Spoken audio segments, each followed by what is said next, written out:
This video describes the basic setup of DSD's multi-currency enhancements for Sage 100 as if you're setting it up for Canadian companies. Companies that would have a base currency in Canadian dollars and often have US dollar transactions and balances to record and reconcile. To make it easier to set up the multi-currency enhancements, it makes sense to ensure that you have the necessary GL accounts. You'll either need to use existing accounts or create new accounts for the following. Realized gain or loss, it's usually an other income or expense type of an account. Unrealized gain or loss, although not needed by the module itself, you'll want this to account for month-end reconciliation purposes. GL round-off account. This account will be used to account for penny differences in calculations. For best results, this should be an account that is not used for any other purpose, so that if you see something larger than a few pennies getting posted to the account, you can investigate further. Round off for reporting. This account will be used to report any balancing recalculations if reports are printed in a currency other than base currency. And FASB 52 equity adjustment. This will be a shareholder's equity account and probably will not be used. The manuals for the enhancement are installed automatically to the server's MAS90 PDF folder. The path shown in this screenshot will be different in your system. Once you find where the MAS90 folder is on your server, the PDF folder is right below it. If you'd like to read more about specific areas about the enhancement not reviewed in this video, the PDF documents are the best source of reference. When the multi-currency enhancements are installed in Sage 100, all users will see buttons and options to record transactions in different currencies. As soon as the enhancements are installed, when accessing a company for the first time, you'll need to enable the module first in Library Master, Main, Company Maintenance.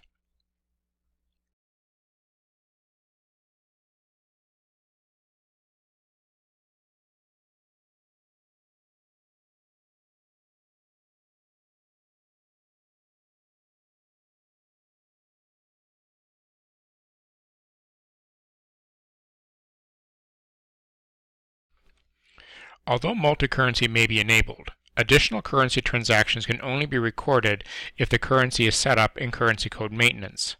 This means that if you have multiple Sage companies set up, not all of them need to be able to do multi-currency transactions, although all of them must be set up with a base currency. Then you'll need to access the multi-currency modules. The first thing you'll need to do is set up the base currency. Once the base currency is set, it cannot be changed.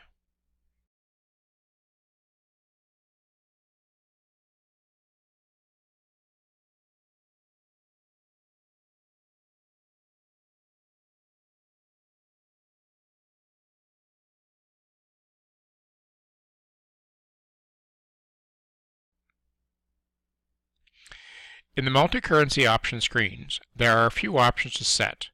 Default currency for reports. When printing AR or AP reports, do you want the currency to default to entry currency or base currency? I usually set this as entry currency. Pick the option that you want. When printing reports, you have the ability to click a currency button to change the currency selection setting. Currency for landed costs in PO. If you'll be entering freight in US dollars, for example, set this as entry currency. Use one exchange rate. If you plan to have a separate rate for each of GL, AR, or AP related transactions, leave this option disabled.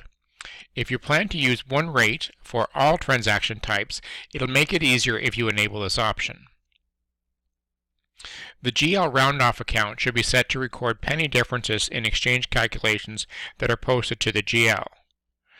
The round-off for reporting account should be set if you plan to print reports that would normally balance and don't balance because of penny differences.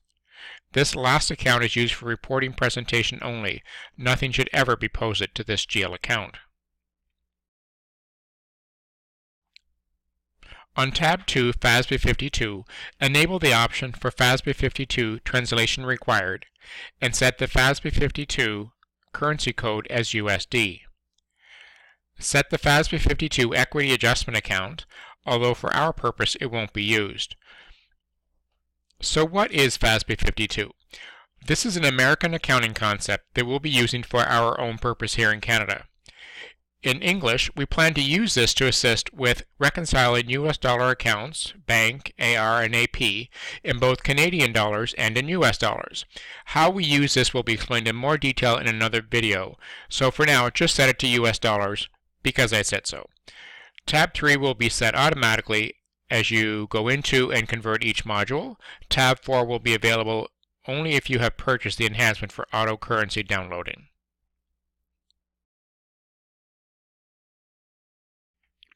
You'll want to set up other currencies now.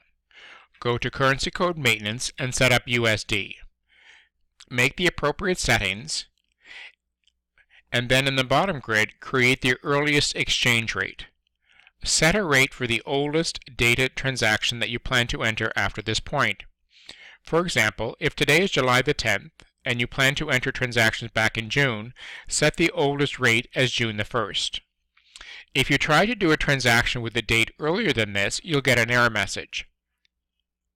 Add rates by clicking the insert icon above the lower grid. So for June 1st, let's set an exchange rate of 1.3, except that's not how we enter it. In Canada, we often think of the exchange rate as 1.3, meaning that 1 US dollar equals $1.30 Canadian. To enter this, we need to enter it as the inverse, meaning 1 divided by 1.3 is equal to 0.7692.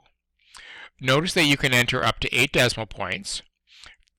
For example, when we enter an invoice for $100 US, the system will divide this by 0.7692 and record this in base currency in Sage as 100 divided by 0.7692, which is equal to $130.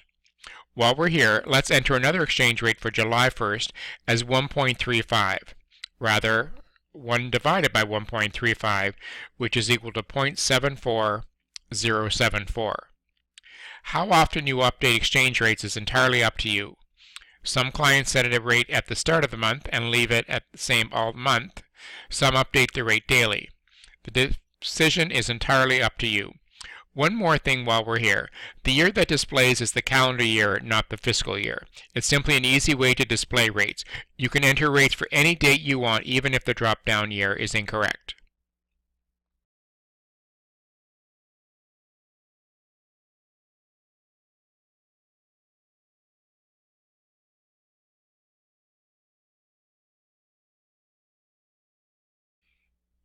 When setting up the multicurrency for the first time or after installing an update, you'll want to access any screen in each module.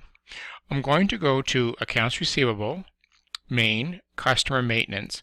As soon as I select this task and enter the accounting date, I'll get the DSD conversion wizard. Click Next to proceed through the conversion. The purpose of this conversion wizard is to go through all of the tables in that module and set everything as a base currency of Canadian dollar for a transaction, an order, a balance, what have you. If the conversion wizard has been run before, existing currency settings will not be changed. It will simply set the currency code for anything that is missing a currency code and will set it as Canadian dollars.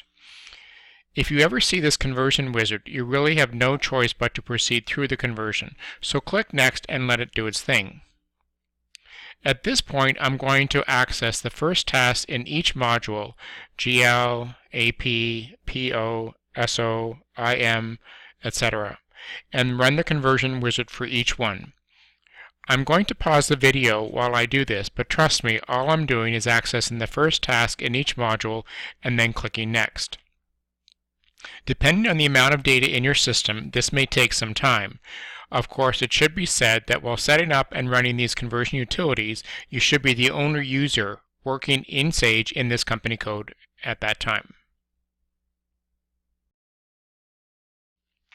Alright, now that all the modules have been converted, it's time to go into Bank Rec and set the currency code for each bank code that is not Canadian dollars. Let's go to Bank Rec, Main, Bank Code Maintenance, and select the USD bank account. In my case, it's bank code U. Select the bank code, then click on the currency button, and then change the currency code to USD. Click OK, and then accept the screen.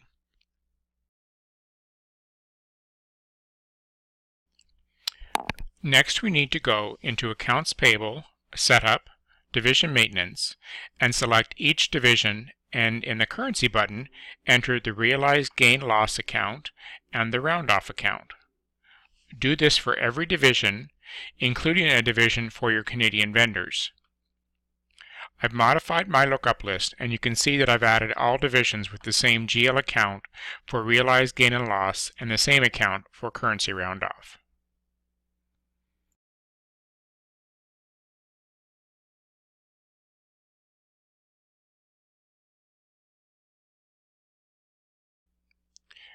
Next, we need to go into Accounts Receivable, Setup, Division Maintenance, and select each division, and in the Currency button, enter the Realized Gain or Loss account and the Round-Off account. Do this for every division, including the division for your Canadian dollar customers. I've modified my lookup list, and you can see that I've updated all divisions with the same GL account for Realized Gain or Loss and the same account for Currency Round-Off.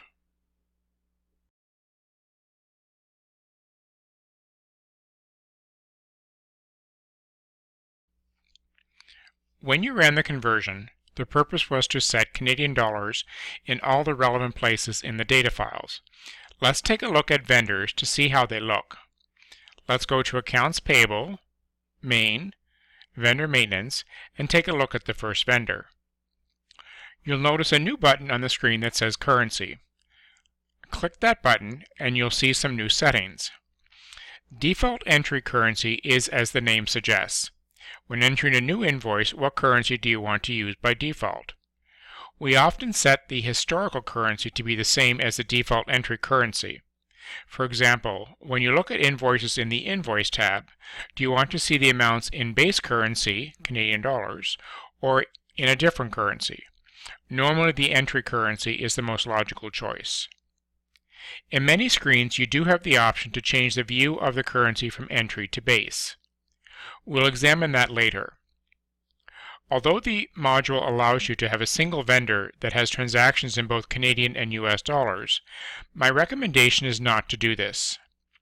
If you work with a vendor in both Canadian dollars and US dollars, set them up as two separate vendors and keep the vendor isolated to one currency only. It makes it a lot easier to reconcile balances if you do not mix currencies within a vendor. So therefore, we do not want users to be able to change the currency of a transaction or the rate of the transaction. Let's disable or uncheck these options. The purpose of showing you this screen is to demonstrate how the data conversion program runs. If you're introducing multicurrency after having used Sage 100 for any length of time, you want to plan out the timing of when multicurrency is installed or enabled so that you can manage the existing vendors, open invoices, and open purchase orders in a logical and planned way. Please reach out to our consulting team for assistance. Okay, let's cancel that screen for now and cancel the vendor that we're looking at and now create a new vendor. In your business, you probably already have an AP division set up for US dollar vendors. Let's create a new vendor for Munjal White in US dollars. In my data, Division 10 is for my US dollar vendors. So I'll create a vendor with the number of 10 Munjal. Complete the screen with the name, address, tax schedule, tax class, and any other information that you normally set up for new vendors. Once the basic data is entered, click on the Currency button, change the default entry currency and historical currency to be US dollars, and disable or uncheck the Allow Currency Change and Allow Rate Change options. As noted earlier, it's much easier from a reconciling point of view that we do not want the vendor to have transactions in more than one currency. Click OK to save the changes to the currency screen, and then click Accept to save the changes to the vendor. In the next two videos, this is the vendor that will process some sample vendor-related transactions.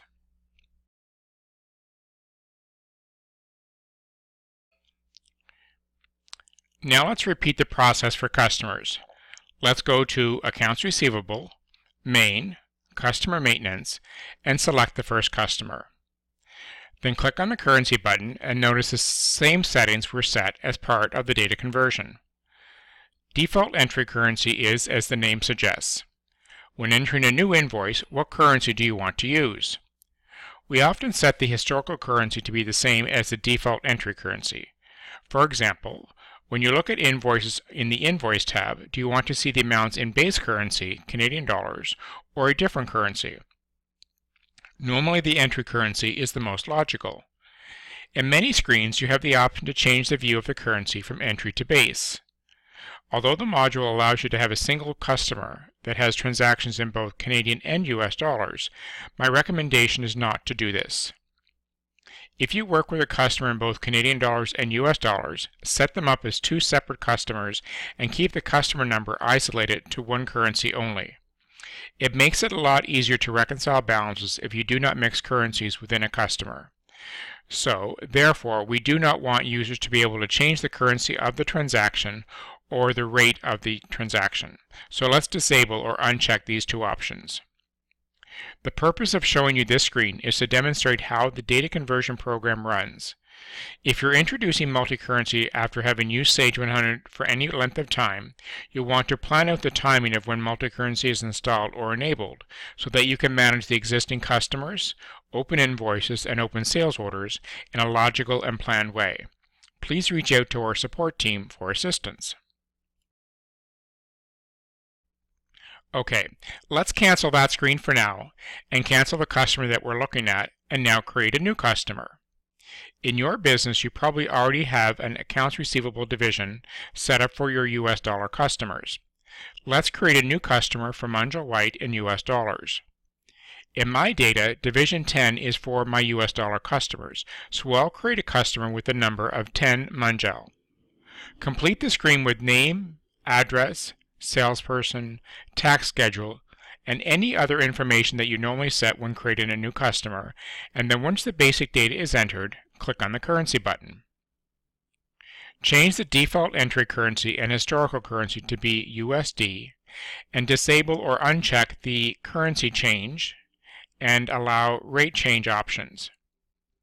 We should also mention the credit limit should be updated too for the historical and base amounts. Refer to the manual for more information on how this should be managed. Click OK to save the changes to the currency screen, and then click Accept to save the changes to the customer. In the next two videos, this is the customer that we'll use to process some sample transactions.